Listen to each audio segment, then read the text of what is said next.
Bonsoir mesdames et messieurs. Je suis du Congo-Brazzaville. On a juste un petit message à faire passer.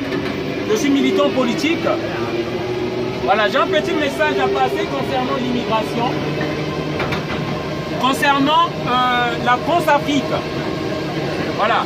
Beaucoup se demandent pourquoi il y a une grande vague d'immigrés qui déferle sur l'Europe et en particulier en France. Voilà. Moi, j'aimerais un peu éclairer les lanternes et vous dire ce à quoi vous ne pensez pas. Les Africains ne viennent pas toujours ici parce qu'ils sont pauvres. L'Afrique est le continent le plus riche. Pour ceux qui ne le savent pas, réveillez-vous, allez-y demander. Les minerais premiers, on les trouve en Afrique. Mais l'Afrique subit la déstabilisation de certaines civilisations comme européennes, occidentales. Moi, par exemple, dans mon pays, en 1997, nous avons eu à élire un président démocratiquement au nom de Pascal Lissouba. Ce monsieur-là, se rendant compte qu'on n'avait pas de bons traités avec la France, qui nous donnait 17% sur les barils du pétrole, avait demandé qu'on remonte un peu la barre à 37%. Et la France, par Jacques Chirac, va armer un psychopathe, M. Denis Sassou Nguesso, qui est là depuis plus de 33 ans au pouvoir. Et il va nous l'imposer. Parce que M. Lissouba avait juste demandé 37% pour notre baril du pétrole. Alors, ce que j'aimerais dire, ne pensez pas toujours que les Africains sont derrière votre système social et derrière votre carambeur. Le lien, c'est quoi? Aujourd'hui, nous avons les présidentielles en France.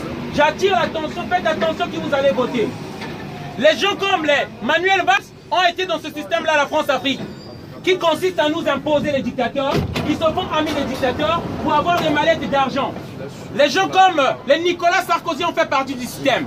Les François Fillon, ils sont dans le système des pourris et des corrompus. Moi, je m'indigne parce que je suis congolais, je suis immigré et je ne veux pas que ce système-là se perpétue encore. Je veux que ce système-là s'arrête. Il est temps qu'on pense au développement de l'Afrique et que les Africains rentrent chez eux. La démocratie, ce n'est pas un luxe pour l'Afrique. C'est pourquoi je fais cette campagne. Je passe de métro en métro pour éveiller les consciences. Pour vous dire, il est temps que ceux qui vont diriger la France soient des gens propres, d'une moralité irréprochable.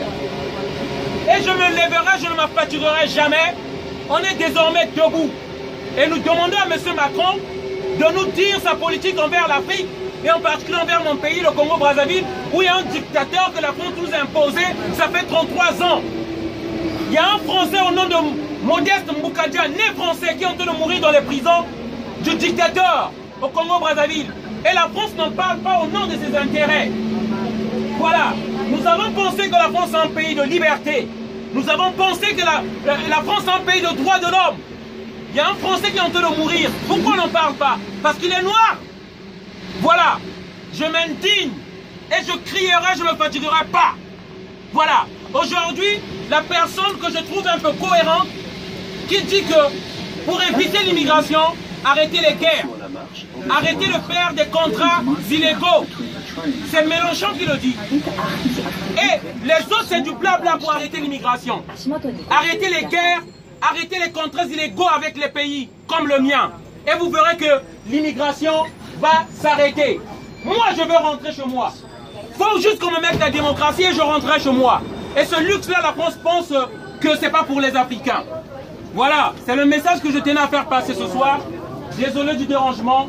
Une bonne soirée à tous. Merci.